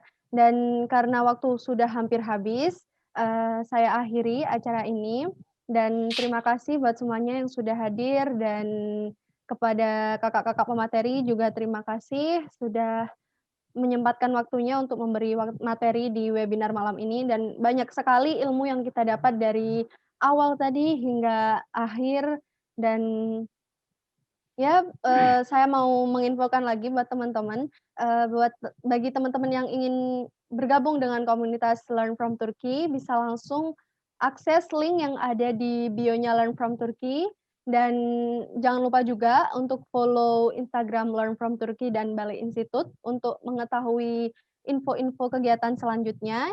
Dan jangan lupa juga memberikan donasi kepada Learn from Turkey, karena dana yang teman-teman donasikan itu untuk kegiatan LFT sendiri. Jadi teman-teman akan mendapatkan manfaat juga, mendapatkan amal jariah karena membagikan donasi untuk ilmu yang disampaikan di webinar-webinar berikutnya. Dan buat teman-teman juga yang tadi sudah bertanya dan belum terjawab, nanti bisa langsung aja gabung di grup Telegram ya, di grup Telegramnya Balai Institut, nanti link akan dibagikan sesudah webinar ini selesai. Dan mari kita akhiri, mohon maaf jika ada salah kata yang tidak sengaja maupun disengaja.